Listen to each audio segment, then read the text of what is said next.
네, 이번 한 주 정치권 동향과 이슈를 짚어보는 뉴스엔 맞짱 토론입니다. 오늘도 김경진, 이상일 두 전 의원과 함께하겠습니다. 반갑습니다. 반갑습니다. 네, 어서 오십시오. 네. 어제 박근혜 전 대통령에 대한 확정 판결 이후 사면론이 재점화되는 분위기인데요. 재판이 끝났지만 문재인 대통령의 고민은 이제부터 시작일 것 같습니다. 문재인 대통령이 2019년 5월 취임 2주년 그 기자회견에서 기자 인터뷰에서 사면에 대한 질문이 나왔을 때 부담이 되는 거는 사실이지만 형이 확정이 되기 전에 언급하는 건 부적절하다. 언급이 어렵다 말씀을 하셨는데 바로 형이 확정이 됐다 말입니다. 예. 네. 다음 주 월요일에 당장 신년 기자회견이 있는데 언급이 아무래도 나오겠죠. 근데 지금 또 사면론을 꺼냈던 이낙연 대표의 지지율이 또 추락하고 이런 상황이라 문재인 대통령 고민이 깊어질 수밖에 없을 것 같아요. 예, 제가 봐도 대단히 지금 고민이 깊으실 것 같고요. 네. 그러니까 원래 문재인 대통령께서는 사실은 전직 대통령 두 분이 구속이 되고 또 근 20년 가까운 형들을 받으시지 않으셨습니까? 네네. 이제 그러다 보니까 여러 가지 머릿속에 좀 복잡했고 이 문제를 본인이 어떻게든지 풀어야겠다. 네. 이 생각을 분명히 하시고는 계신 것 같아요. 근데 연초에 이제 이낙연 대표께서 그 얘기를 꺼냈는데 의외로 예상과는 달리 민주당 내 지지층들이 대단히 크게 격렬하게 지금 반발을 하고 있고 네. 또 중도층, 중도 성향을 가진 국민들도 별 관심이 없고 오히려 사면에 대해서 부정적인 생각이 더 많은 이런 결과를 현실적으로 지금 부딪혔단 말이에요. 네. 과반 이상이 반대 여론조사 나왔죠. 네. 이제 그러다 보니까 이게 만약에 사면을 강행하게 된다면 정말로 강한 집토끼도 좀 떨어져 나가는 것이 아니냐. 네. 그리고 중도층도 어쨌든 이게 표가 좀 분산이 되면서 여러 가지 좀 정무적인 부담이 되는 것이 아니냐. 이런 고민을 대통령을 포함해서 범여권에서 할 수밖에 없는 이런 상황인 것 같고요. 네. 특히 이제 전두환 전 대통령 같은 경우는 그때 이제 사면을 하긴 했지만 추징금 부분이 일부 사면이 안 되면서 사실은 그 추징을 집행하는 과정에서 국민들이 대단히 화가 많이 나는 장면을 연출을 해서 네. 결국은 이 지금 두 분에 대한 사면은 국민들의 동의가 있어야만 진행을 할 수 있는 이런 상황인데 국민들이 정작 동의하고 있지 않다라고 네. 하는 것이 지금 청와대의 인식인 것 같아요. 네. 그래서 이 부분은 아마 이제 기자회견 대통령께서 하실 때 언급을 하시더라도 뭔가 좀 개략적인 어떤 아마 추상적인 말씀만 하시고 네. 시간을 좀 상당히 두고 고민하실 수밖에 없는 상황이 아닌가. 네.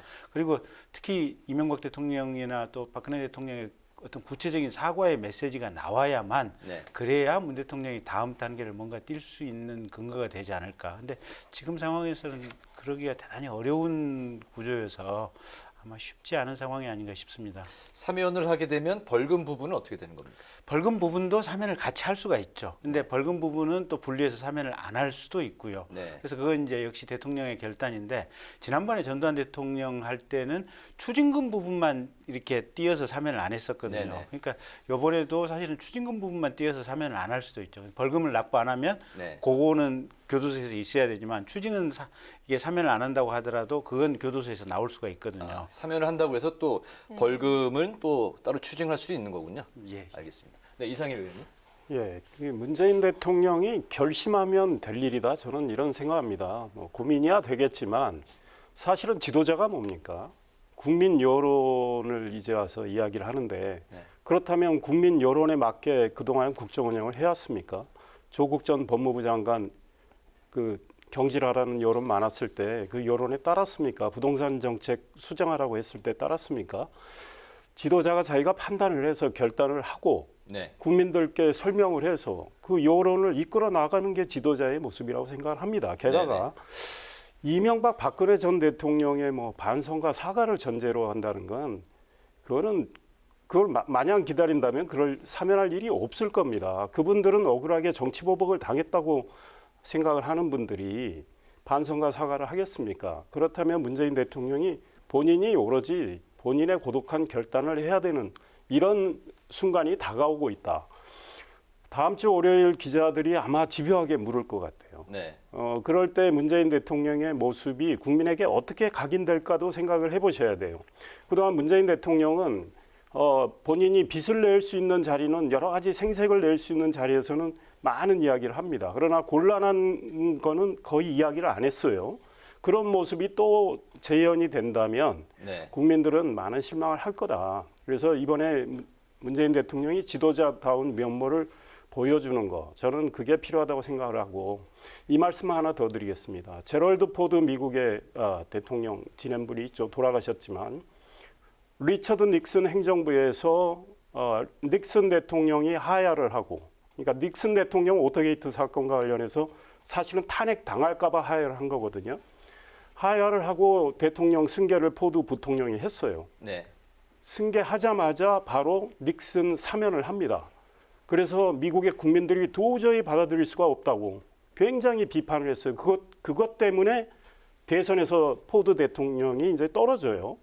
그런데 역사는 어떻게 평가를 하느냐면 그때 포드는 정말 국민 통합을 위한 큰 결단을 했다. 역사는 그렇게 평가합니다. 당시 여론은 매우 나빴고 본인이 선거에서 낙선하는 그런 아픔도 겪었지만 돌이켜보니 그때 그 사면이 굉장히 지도자의 결단으로 옳았다. 이런 평가를 받습니다. 이런 걸 문재인 대통령이 염두에 두고 생각을 좀 하셨으면 좋겠다 이런 생각입니다. 네, 미국 이제 대통령 예를 이제 드셨는데, 네, 사면 전에 그 박 전 대통령의 사과, 이게 현실적으로는 좀 어려워 보이는데요. 어떻게 보시나요? 차라리 그러니까 조금 시간을 좀 가져야 될 것 같아요. 그러니까 지금 대법원 판결이 나온 직후에 사과를 하라 이러면 사실은 박근혜 대통령 입장에서도 조금 머쓱할 수도 있거든요. 그래서 적정한 좀 시간을 두고 이런 부분에 대한 어떤 기회를 갖는 것이 좋을 것 같고요. 네.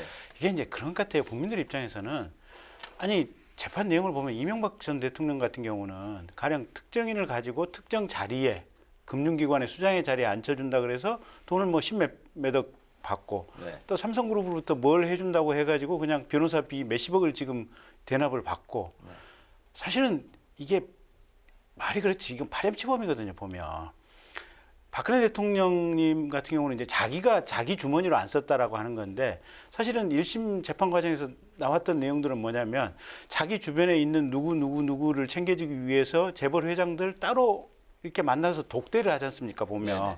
단둘이 만나서 독대해서 이런저런 얘기를 하고 안종범 씨에게 이러이러한 작업 후속 작업 하라라고 지금 얘기를 한 거 아니겠습니까? 그러니까 그런 과정들을 보면 이게 사실은 국민들 입장에서는 아니 대통령이라고 하는 그런 고귀한 직을 수행하라고 했더니 그런 파렴치한 짓을 해 이거 도대체 누구하고 누구는 법이 이렇게 따로 적용돼도 되는 거야라는 것이 사실은 이게 진보적인 성향을 가진 국민들의 생각뿐만 아니고 보통의 평균적인 국민들의 생각인 것 같아요. 그래서 이 부분은 정말로 이게 문 대통령의 결단의 문제가 아니고 사실은 국민 통합을 위해서 하더라도 어쩔 수 없이 하는 이 문제니까 정말로 두 분의 전직 대통령이 이 국민들에게 좀 반성하고 사죄한다 이런 느낌이 먼저 나오는 게 중요할 것 같아요. 네, 네.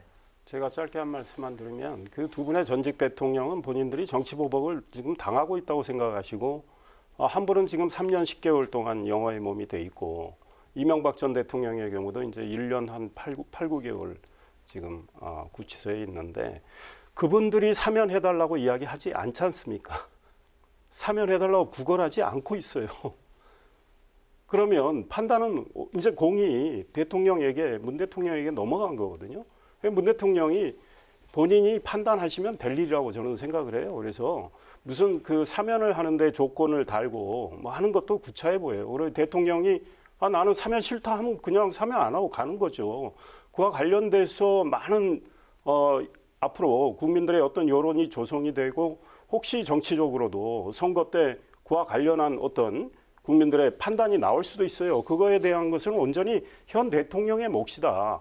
그런데 전직 대통령이 사면해달라고 지금 애걸복걸 하지도 않은 상황입니다. 그러니까 문 대통령이 나라의 미래를 위해서 또 국민 통합을 위해서 본인이 그동안에 해왔던 이제 국정 운영과 관련해서 그런 일이 벌어졌는데 이제 임기 마무리하는 이런 시점에서 그래도 한번 매듭을 짚고 넘어가겠다고 판단한다면 하는 것이고 그게 아니면 그냥 사면 안 하고 가는 것이죠. 알겠습니다. 네, 근데 이 사면이 선거에도 많은 영향을 미칠 것 같은데 사면을 추진한다면 시기가 언제쯤이 적당하다고 네. 보시는지요? 저는 문 대통령이 결국 임기 내에는 사면할 거라고 봐요.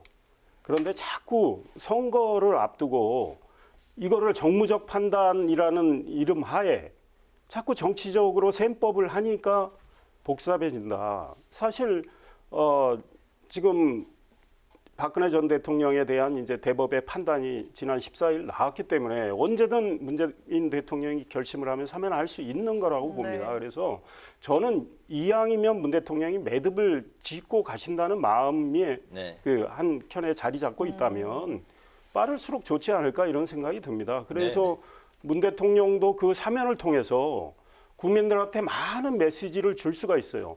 아, 그동안 내가 취임사에서 국민 통합을 강조했는데 그걸 제대로 약속을 못 지킨 측면이 있는데 이번에 이걸 통해서라도 일부는 그 통합 노력을 다시 하겠다. 좀 약속을 지키겠다.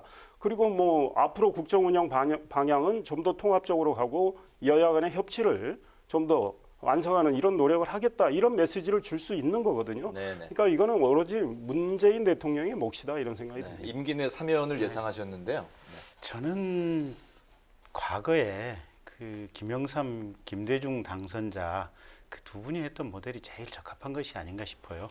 그러니까 전두환, 노태우 두 분에 대해서 김영삼 대통령 임기 끝나기 직전에 김대중 대통령이 당선자 시절에 건의를 해서 했던 거 아니겠습니까? 네. 그러니까 이 경우에도 내년 대선 3월달 대선 끝나고 나서 5월달에 취임하기 전에 그 사이 기간 동안에 후임 대통령 당선인께서 네. 문 대통령에게 건의하는 형태를 빌어서 현재 문 대통령이 가부간의 결단을 내리면 후임자를 위해서도 뭔가 새로운 시대를 여는 느낌도 있고 네. 또 지금 뭐 4월 재보궐선거라 내년 대선에 영향을 미친다고 하는 그런 오해도 피할 수도 있고 이래서 내년 대선 이후에 문 대통령이 결단하는 게 제일 좋지 않나 그렇게 봅니다. 그 알겠습니다. 말씀 관련해서 한 가지 네. 팩트, 사실관계와 관련해서 이제 김영삼 대통령과 김대중 대통령 두 분 돌아가셨는데 양쪽 주장이 좀 다릅니다.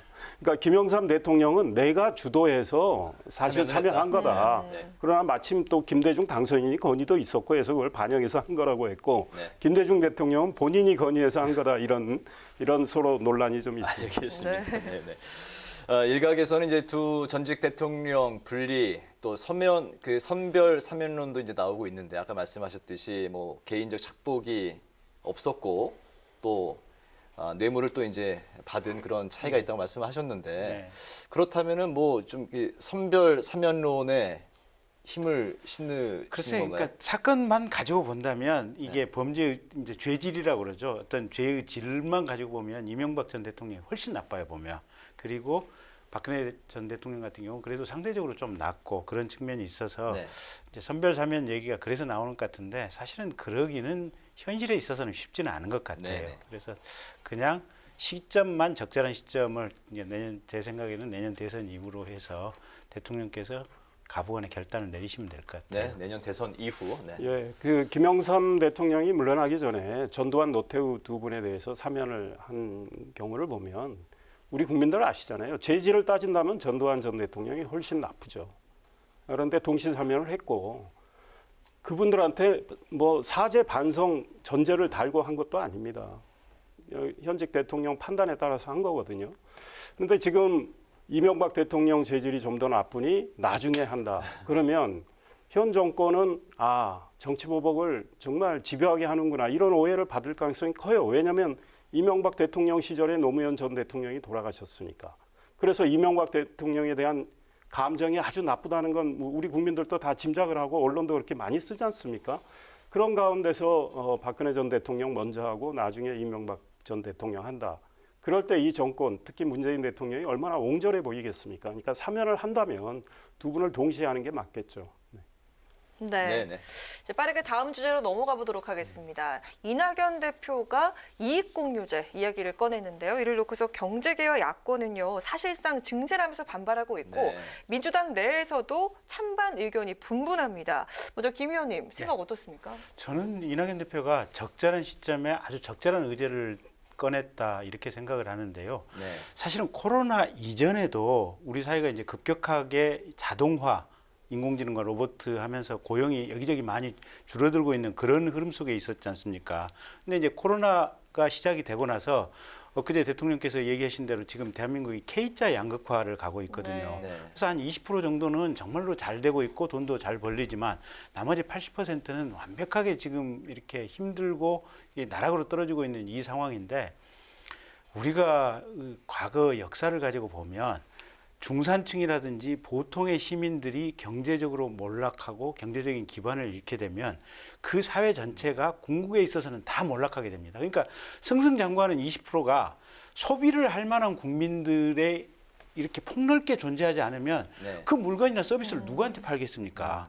결국은 잘 나가는 20%도 궁극적으로 망할 수밖에 없는 거거든요. 네. 그래서 이게 이 잘 나가고 있는 돈을 잘 벌고 있는 기업들이 어떻게든지 간에 이게 돈을 환류시키고 밑으로 돈이 흘러가야만 이게 세상이 지금 굴러가는 건데 그러기 위해서는 뭔가 지금 이익 공유가 필요한데 다만 이거를 세금의 형태로 할 것인지 지금 그게 이제 정의당 아니죠. 그다음에 민주당에서 얘기하는 것처럼 자발적으로 수수료 깎아주고 뭔가 좀 이 기금을 조성을 해가지고 하는 이런 형태를 취할 것인지 네. 이런 부분들은 이제 국회 안에서 좀 더 논의를 했으면 좋겠지만 어쨌든 이 의제 자체는 대단히 적절한 의제고 이 방향으로 가야 되는 것은 필요하다 저는 그렇게 알겠습니다. 봅니다. 네. 네. 저는 좀 말이 안 된다고 생각을 해요. 이익공유제가. 그러니까 앞에 자발적이라는 말을 붙였지만 그 뒤에 제라는 말을 붙여놨어요. 제도화를 한다. 정세균 총리도 제도화하는 거 반대한다고 이야기했지 않습니까? 이익공유라는 말을 쓰지 않는다고 정세균 총리도 이야기를 했는데 그분은 기업을 해봤던 분이기 때문에 그런 것 같아요. 이익공유제 뭐 말은 좋죠. 그런데 이 코로나 때문에 어떤 기업이 얼마큼 이익을 받는지 어떻게 판정할 수가 있죠? 그 기업이 노력을 하고 혁신을 해가지고 이익을 보는 측면도 많을 거예요. 그다음에 시대의 흐름의 변화에 따라서 지금은 디지털화 되면서 우리가 배달과 관련한 것도 사실은 1인 가구, 2인 가구가 증가하면서 자연 발생적으로 늘어나는 측면도 있단 네. 말이죠. 이거를 다 어떤 기업은 얼마큼 이익 받는지를 어떻게 따져보고 어떤 쪽은 얼마큼 손해받는지 이걸 어떻게 무슨 재주로 따질 수 있습니까? 네. 게다가 이런 어려운 분들한테 재미본 쪽에서 어려운 분들을 위해서 이익을 나눠주라고 이렇게 하는 거 아닙니까? 그런데 정부는 국민 세금 걷어가지고 전 국민한테 4차 재난지원금을 주겠다고 이낙연 대표가 말을 해요. 정부는 자기가 할 일이 어려운 계층을 챙기고 도와주는 일이에요. 그런데 정부는 세금 가지고 전 국민한테 나눠주겠다고 하면서 그 어려운 계층 챙기는 건 이익을 본 기업들한테 책임져라. 이거 말이 안 된다. 이런 생각이고요. 이낙연 대표가 이런 이야기를 했습니다. 이명박 정부 때 초과이익 공유제 하지 않았느냐. 추진했죠. 추진하지 않았느냐. 박근혜 정부 때 기업소득 환류세제를 추진하지 않았느냐. 그런 시행이 됐었어요. 네네. 이런 말을 하는데 그거하고 내가 하는 거하고 뭐가 다르냐. 다 같다 이야기하는데 완전히 다릅니다. 그러니까 이명박 정부 때 초과이익 공유제를 추진했던 정운찬 전 총리, 당시 동반성장위원회 위원장이었어요. 그분도 인터뷰했대요. 내가 했던 거하고 개념이 완전히 다르다고. 그러니까 이낙연 대표의 이익공유제는 이 코로나 상황으로 이익 본 기업들이 있다고 가정을 해요. 그 기업들이 뭔가 이익에서 일정 부분을 떼내가지고 네네. 피해를 본 자영업자를 비롯한 많은 분들한테 이걸 나눠주는 건데 이 정운찬 총리의 초과이익공유제는 대기업과 협력 중소기업 사이의 일입니다. 그러니까 알겠습니다. 대기업이 목표 이익을 초과 달성하면 그거를 초과 달성된 부분의 일부를 예, 예. 나누는 거거든요. 네네. 완전히 다른 컨셉이에요. 박근혜 알겠습니다. 정부 때 그 기업소득 환류세제도 다르고 네네. 그래서 국민들에게 말씀할 거면 정확히 개념을 말씀하셔야 된다 이런 생각입니다. 네네. 네. 이익공유제에 대해서 좋은 의제다. 네. 그리고 또 좋지 못한 네, 말이 안 제도다. 되는 제도다. 말이 안 되는 간만에 제도다. 맞짱 트론다운 예. 맞짱인 것 같습니다. 그래서 관련한 질문 네. 하나 드리겠습니다. 네. 그렇다면은 국민의힘의 5대 생존 대책 그리고 정의당이 또 발의한 특별 재난 연대세 네. 이런 그 제도들이 대안이 될 수 있을까요? 그러니까 이제 그 대안이 최적의 대안이 무엇이냐 네. 이제 그 부분은 이제 국회에서 논의를 해서 찾아내 가는 것이 좋을 것 같아요. 근데 정의당의 말은 아예 합법화해서 그냥 공식적인 세금으로 하자. 그것도 좋은 생각인 것 같아요 보면. 네네. 아니면 사실은 이익 공유 그러니까 이 이번 사태에서 가령 배달업체 같은 경우 옛날에 카드 수수료는 사실은 1%도 안 되거든요 요새. 근데 배달업체 수수료는 최소한 4에서 많으면 한 8%까지 지금 받고 있거든요. 네네. 보면.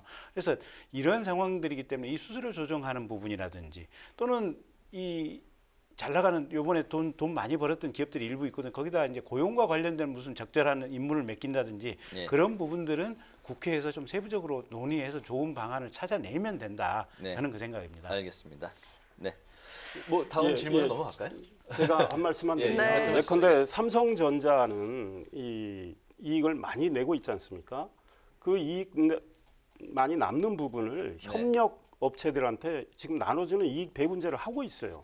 그러니까 이거는 기업들이 알아서 자발적으로 하면 돼요. 근데 정부가 자꾸 무슨 제도를 만들어서 그 틀에 기업들을 넣는 거 이거는 말이 안 된다는 생각이고 국민의힘이 이야기한 소위 말해서 5대 이 방안은 정부의 역할을 강조하는 겁니다. 그러니까 정부가 굉장히 어려운 계층에 대해서 그 세금을 제대로 활용하고 예산에서 낭비되는 부분을 전략을 해가지고 그쪽에 맞춤형으로 주자는 거거든요. 그게 네네. 정부의 일입니다. 네. 예. 네.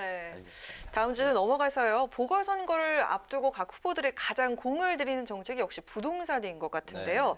이 눈에 띄는 정책이나 실현 가능성 높은 공약이 뭐라고 보시는지 궁금합니다. 우선 이제 정부에서도 사실은 작년부터 공급 늘리겠다고 가령 뭐 태능에 지금 육사부지라든지 대통령께서 몇 군데 네네. 얘기하셨지 않습니까? 네. 그래서 정부에서 지금 공급 늘릴 생각들 좀 많이 하고 있고요.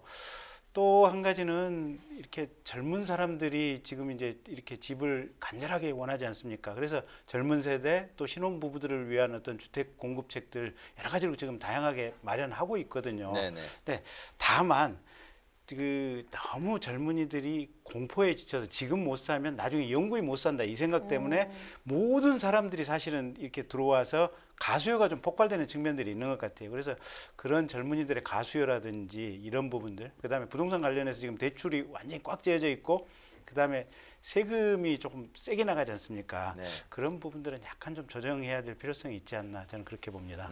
세금은 좀 조정을 할 네. 필요가 있다. 네. 네. 네. 현 정부가 그동안에 일관성을 가졌다는 측면이 하나 있는데 부동산의 이 수요 억제, 공급은 좀 외면하고 수요만 억제하기 위해서 각종 세금 정책, 규제 정책을 통해서 계속 수요 억제를 24번의 정책을 썼는데 그게 실패했거든요. 그래서 이제 와서 네. 공급을 늘리겠다고 생각한 건 좀 만시지탄이지만 다행이라고 생각합니다. 그런데 공급을 늘리는 방안과 관련해서 대통령은 다양한 방안을 말씀하셨는데 지금 이제 국토부 장관 후보자나 정부가 오늘 기재부 장관이 발표한 거 보면 공공 재건축, 뭐 공공 임대 이쪽을 통한 공급 확대. 네, 근데 네. 이것만 가지고 부족하다는 거고요.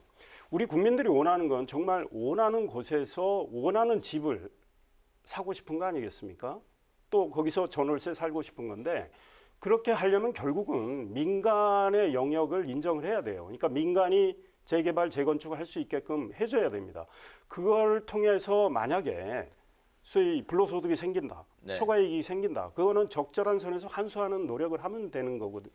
그런데 현 정부는 아직도 거기에 대해서 그걸 억제하겠다는 입장이라서 과연 민간이 원하는 공급이 제대로 이루어질지 시장에서 원하는 공급이 이루어질지 좀 아직은 의심스럽습니다. 네, 이제 저희 이제 방송 시간이 얼마 남지 않아서 마지막 질문에 대한 답은 이제 1분씩만 좀 네. 해주셨으면 좋겠습니다. 그러면 부동산 민심은 어디로 지금 흘러가고 있다? 좀 그 이야기를 할 수 있을까요? 글쎄요, 그러니까 이제 이게 정부나 여당이 이제 공격받는 포인트 중에 하나가 지금 부동산과 관련된 부분인데 네. 어쨌든 작년 하반기부터는 최소한 정부가 일정 정도는 공급 대책을 이렇게 많이 마련을 하고 있고요. 그다음에 전세나 임대차 관련해 가지고 또 임차인 보호를 위한 네. 법제를 출발을 시켰고 그게 약간 잠시 기간 동안 지금 조정기를 거치고 있는데 그 조정기만 거치면 큰 틀에서 안정화 시기로 들어갈 수도 있는 이런 가능성이 충분히 있기 때문에 네. 그래서 그런 내용들 잘 설명을 하고 지금 공급을 위해서 이러이러한 곳에 지금 준비를 하고 있다. 이런 부분들을 이 서울 시민들에게 유권자들에게 잘 설명을 해서 어떻게 보면 조금 오해를 풀어드리는 게 중요하지 않을까. 안정화로 갈 것이니까 일관성 있는 정책이 필요하다. 예, 일관성 있게 가고 있는 겁니다. 알겠습니다. 우리는 문재인 대통령 말씀을 다 기억하고 있습니다. 부동산만큼은 자신이 있다. 부동산과의 전쟁에서 지지 않겠다. 계속 졌습니다. 그리고 대통령의 말씀은 호언장담으로 현재 끝났거든요. 그리고 실제로 국민들이 특히 서울 시민을 비롯해서 수도권의 우리 국민들이 겪고 있는 고통은 정말 이루 말도 못하게 언론을 통해서 우리들이 확인할 수 있어요. 전세값, 월세값 계속 올라가죠. 매물 없죠. 집 가진 분들 팔기도 어렵죠. 그래서 아까도 말씀드렸지만 민간에서 할 수 있는 역할을 맡겨야 된다 이런 생각이고요. 그 다음에 이제 그 보유세는 굉장히 올렸기 때문에 그렇다면 거래세는 낮춰주는 게 맞아요. 그런데 지금 양도세도 안 하겠다는 거 아닙니까? 네. 그러니까 정책의 아주 핵심들 수정을 제대로 안 하고 있어서 아마 부동산과의 전쟁에서 계속 지지 않을까 이런 걱정이 됩니다. 네. 오늘 그 뉴스엔 맞짱 토론은 사면론, 이익공유제, 부동산에 대해서 같이 이야기를 나눠봤습니다. 지금까지 김경진, 이상일 전 의원과 함께했습니다. 오늘 말씀 감사합니다. 고맙습니다.